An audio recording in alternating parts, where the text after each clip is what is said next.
Good morning, everybody. Good morning. Thank you. We're going to start with just getting some tunes in your ear this morning to prepare for something a little bit later in the service. I want you to listen to me sing a bit and sing after me. Repeat. May I be filled with loving kindness. May I be filled with loving kindness. And then it goes, may I be well. Repeat. May I be well. And it repeats, may I be filled with loving kindness. Your turn. May I be filled with loving kindness. May I be well. May I be well. May I be peaceful and at ease. May I be peaceful and at ease. And it ends with, may I be whole. Let's sing it together. This is your practice round, so you can make it sound however you need to now. May I be filled with loving kindness. May I be well. May I be filled with loving kindness. May I be well. May I be peaceful and at ease. May I be whole. One more time. May I be filled with loving kindness. May I be well. May I be filled with loving kindness. May I be well. May I be peaceful and at ease. May I be whole. And so, not to get you too calm at the beginning of the service, let's sing Enter, Rejoice, and Come In together.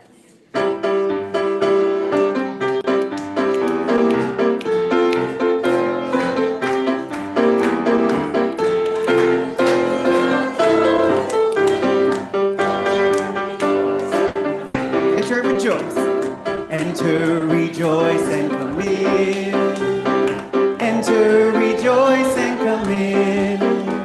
Today will be a joyful day.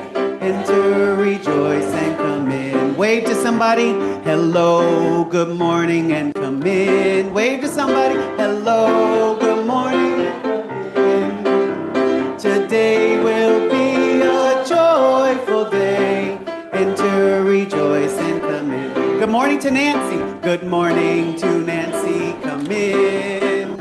Good morning to Nancy. Come in. Today will be a joyful day. Enter, rejoice, and come in. Good morning to Cheryl. Everybody look at Cheryl and rave. Good morning to Cheryl. Come in. Good morning to Cheryl. Come in. Today will be a joyful day.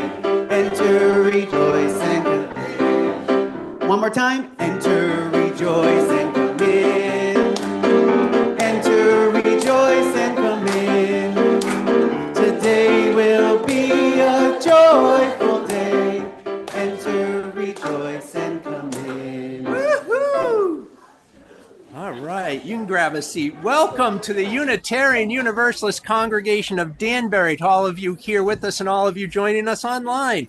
I'm Reverend Tony Lorenzen, one of the ministers here. Leading the service with me today is Reverend Sierra Marie Gerfao. My pronouns are he, him. And this morning we begin a month on the theme of compassion. I ask you to please silence your phones if you haven't done so already.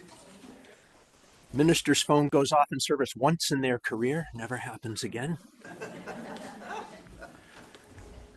so we can be fully present to each other in our time together. Take a minute to wave hello once again to everybody. See your friends, say people online. We know you're here. One really quick announcement is that we want you to stay after the service to vote on a resolution, and we want you to get your coffee and then go check in to vote, and then we'll get it done really quick, okay? Everybody good? Yes, right? Okay, excellent. All right. So,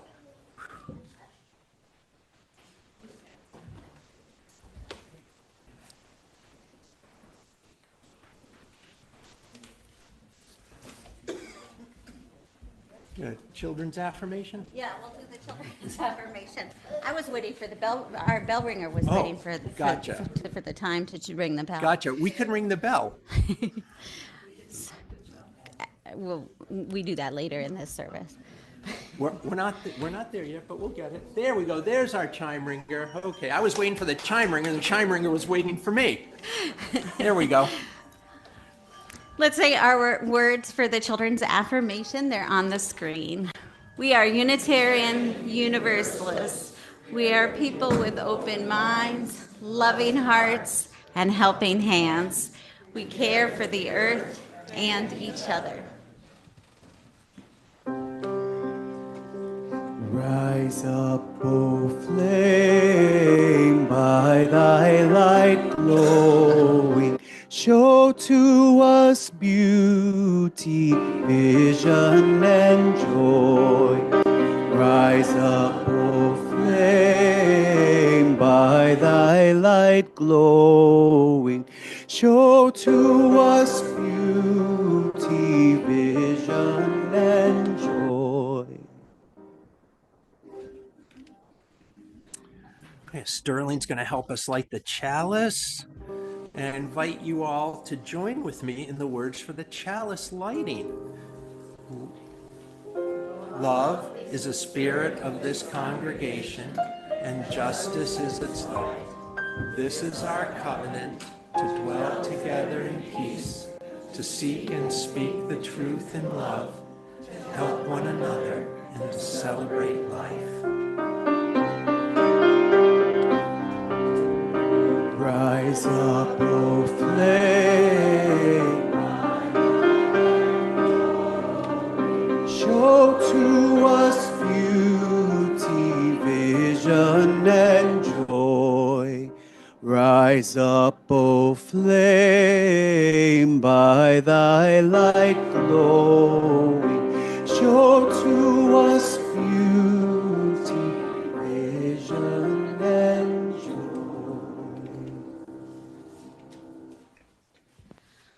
So last Christmas Eve, as we sometimes do, we read The Work of Christmas by Howard Thurman. It goes like this. When the song of the angels is stilled, when the star in the sky is gone, when the kings and princes are home, when the shepherds are back with their flock, the work of Christmas begins. To find the lost, to heal the broken, to feed the hungry, to release the prisoner, to rebuild the nations, to bring peace among brothers, to make music in the heart. The works of Christmas are things we can do every day, all year long.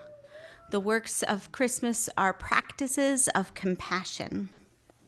On Christmas Eve, you were invited to choose one of these works, these practices, to carry with you this year, and you were invited to put a stone in a jar representing that work. I invite you to come forward now as you wish to recommit to the same practice or to another one, once again adding a stone to a jar as you feel moved. So we have heal the broken, find the lost, bring peace, release the prisoner, feed the hungry, rebuild the nations, and make music in the heart. You can do more. You can do more than one. Come on forward as you wish.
as we're beginning our homily, I just want to invite any kids who would like to come forward to our Spirit Play Corner to feel free to come forward to do work. Our theme for this month is compassion, which in English, the word comes from two Latin source words that mean with, calm, and pati or passivus, which is to suffer, to feel, to endure.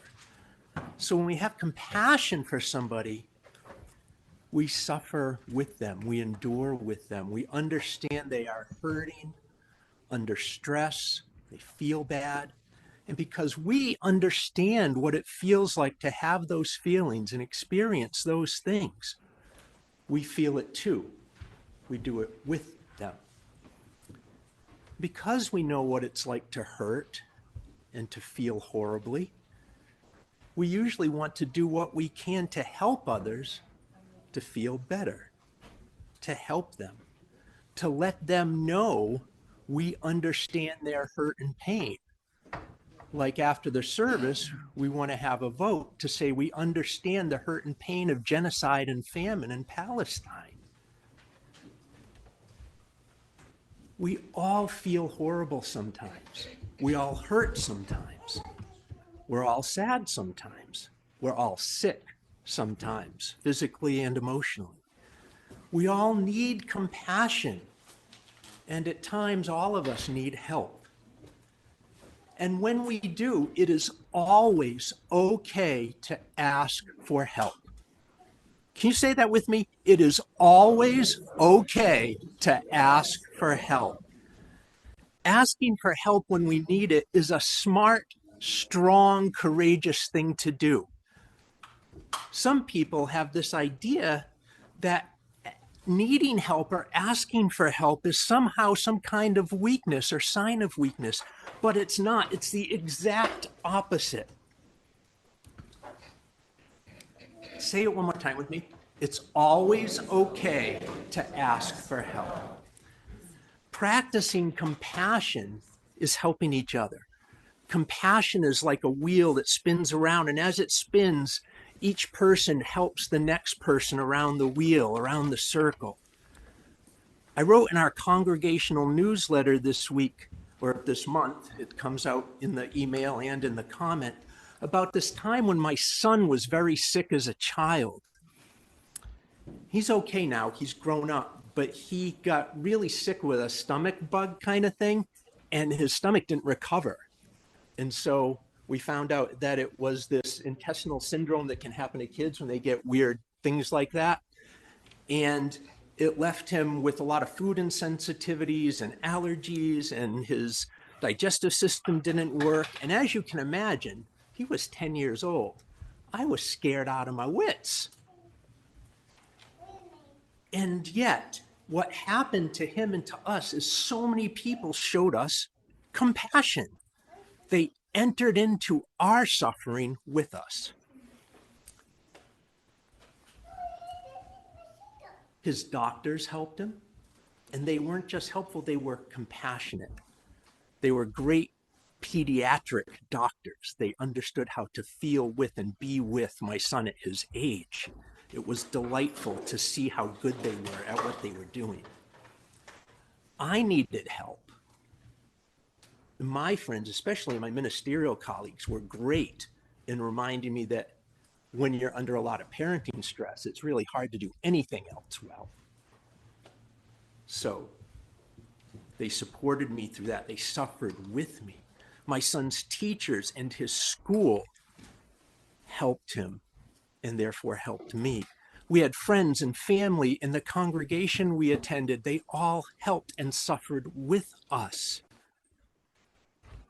You know, all those people that helped us at that time, every single one of them had something going on in their life that was not perfect or hurtful or difficult, and they needed help with. And other people were helping them. You see where this goes. And all the people that were helping them, their lives weren't perfect. They had stuff going on. They needed help. And it just went forward and forward and forward. It spun around, a wheel, a circle, the pay it forward of compassion. It's a big, intricate web where we're all tied together, helping everyone else. The alleviation of suffering and healing the hurt in the world is only possible when we understand that we all have to take care of each other. Sometimes we are the person that helps. Sometimes we will be the person that needs help. Sometimes we will be in need of kindness, and sometimes we will need to be kind to others.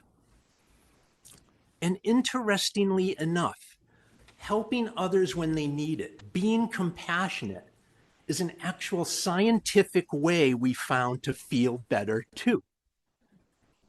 Scientists have actually learned that being compassionate towards others and being kind to other people and helping other people are all things that chemically, neurologically in our brain help us feel better. How about that? Go figure. It's actually a good thing to help someone else when you're hurting. It's almost like we're all evolutionarily wired to help each other out. That we all are evolutionarily wired to take care of each other. Being compassionate is good for others and good for ourselves at the same time. It's a win-win. No one loses. How about that? Everyone wins when we're compassionate. Everyone.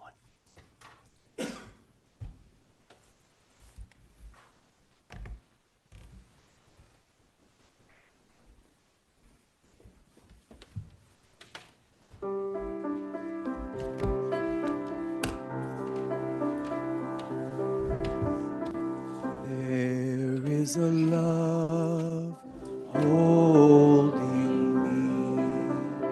There is a love holding all that I love. There is a love holding all that we rest in His love. There is a love holding us. There is a love holding all that we love. There is a love holding all. We rest in this love. We rest in this love. We rest in this love. I invite you to join with me in resting in this quiet love for a moment.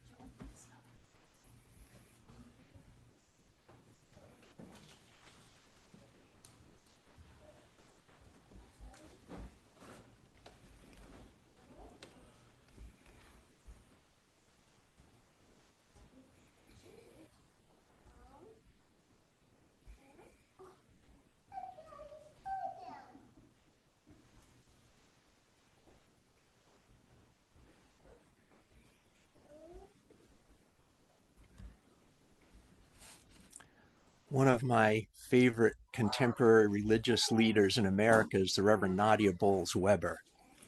If you've not heard of her, she's a Lutheran priest. She's about 6 feet plus tall, has always part of her hair colored every time I've seen her, has tattoos all over the place, is a recovering alcoholic and drug addict, and she's totally awesome.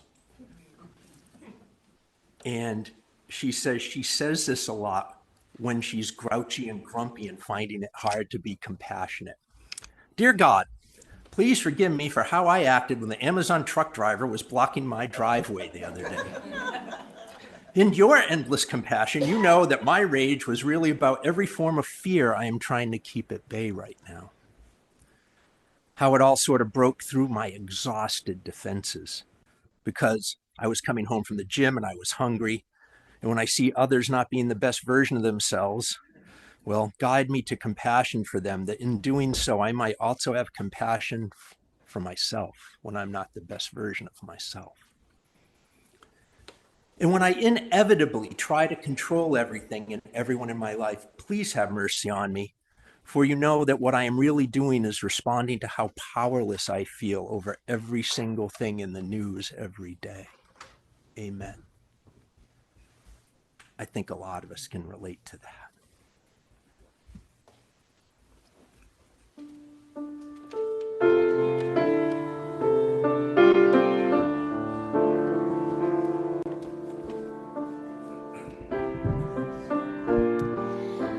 The solar plexus is a bundle of nerves that radiate outward from a central point, resembling the rays of the sun. I invite you to bring your attention now to your solar plexus, your chest area or heart center, breathing in and out from this area as if you are breathing from the heart, your breath radiating compassion along this bundle of nerves. Let's take a breath.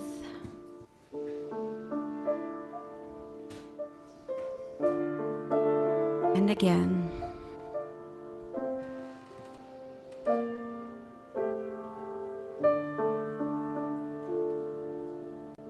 And again.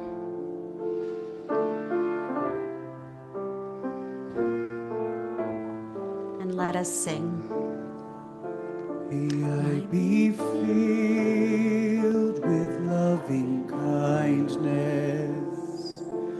May I be well.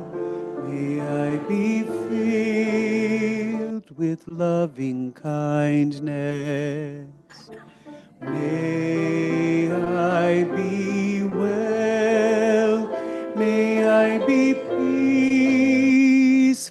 and at ease. May I be whole. You might place a hand on your heart as you offer this loving kindness to yourself, letting loving kindness flow into your body, into your own life. What prayers, what wishes, what kind of love do you need right now? I invite you to hold with compassion these prayers, wishes, and needs.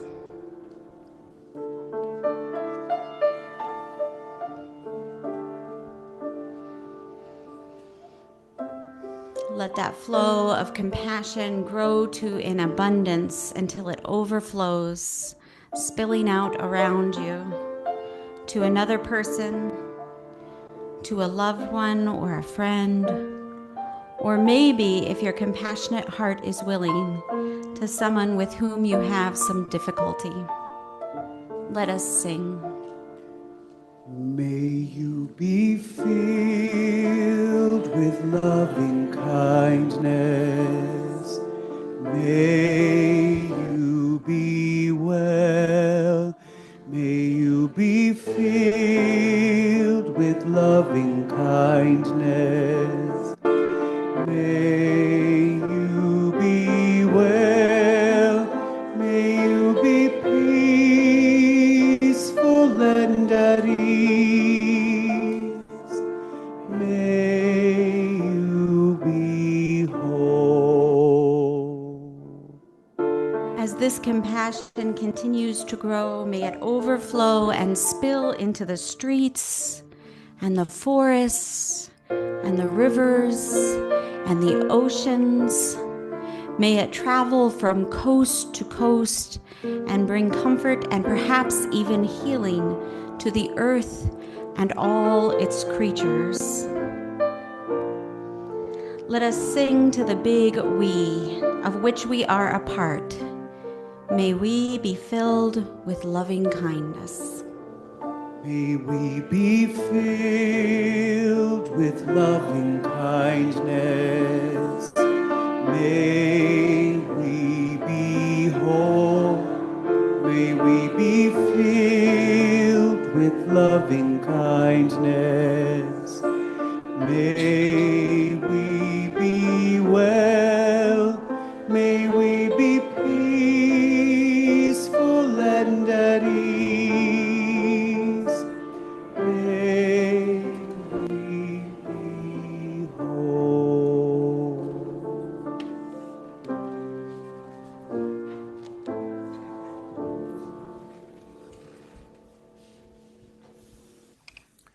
Seems lately that there are those that are doing their best to withdraw compassion from our public life in this country, to not care about others as a way of being.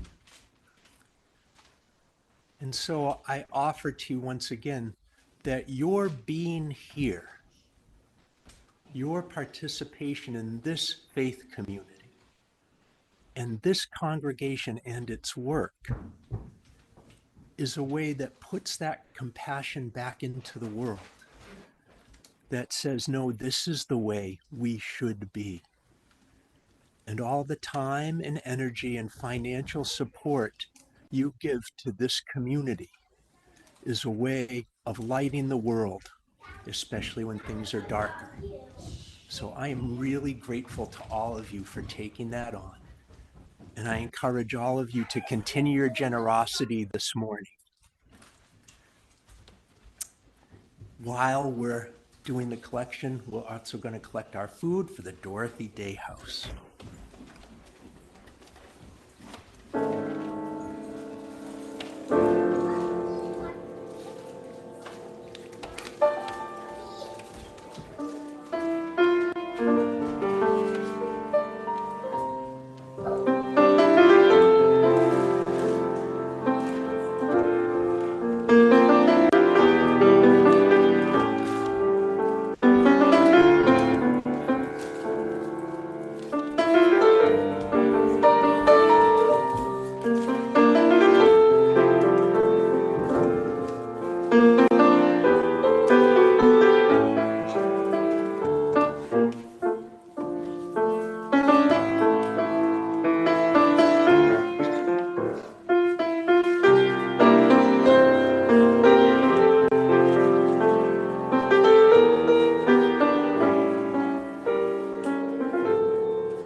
In a moment, I'm going to invite you to join in a body meditation. And as always, this is invitational. You're invited to participate in the ways that are right for you and your body and the people around you. These are the works of Christmas in motion, so we have an embodied way to remember them. Let me first teach some motions that you can use or adapt. So, our symbol for finding the lost here is a compass, but with our bodies, we might look around and open our arms to find the lost.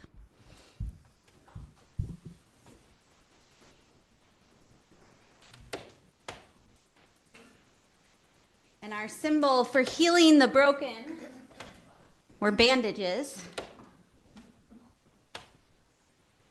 But now we might place our hands on our hearts and then reach out to heal someone with our healing hands. Our symbol for feeding the hungry was a can of food, and with our bodies, we can offer what we have to give. Our symbol for releasing the prisoner is a key. And now we can show freedom with our bodies. Our symbol for rebuilding the nations was some Legos, and with our bodies, we can also build.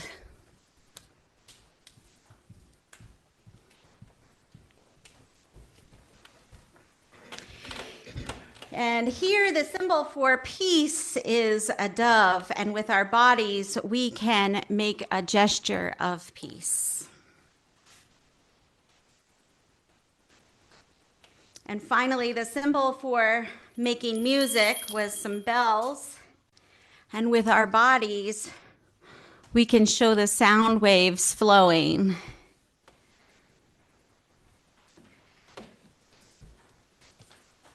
Okay, so I'm going to read the words again, and when I do, let's join together in these motions. Finding the lost, healing the broken, feeding the hungry, releasing the prisoner, rebuilding the nations, bringing peace, making music.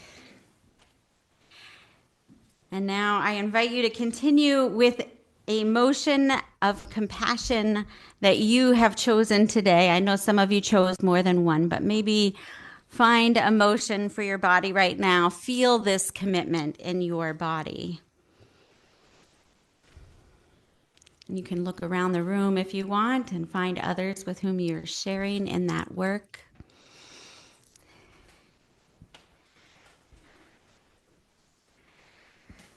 So may it be.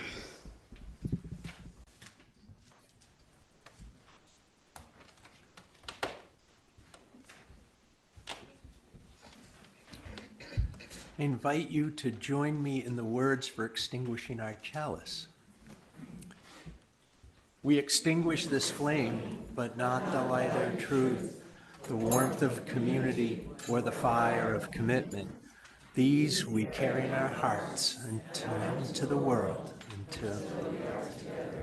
Please rise in body or spirit and join us in singing Go On Your Way in Joy, my friends.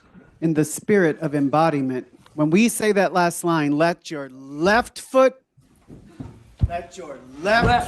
you know where we're going with this, where your left foot say glory, and your right say amen. All right, I dare you not to have fun with this one.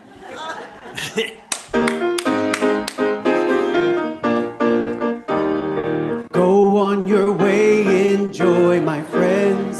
Go on your way in joy, my friends. Go on your way in joy, my friends. Let your left foot say glory and the right say amen. Go on your way in joy, my friends. Go on your way in joy.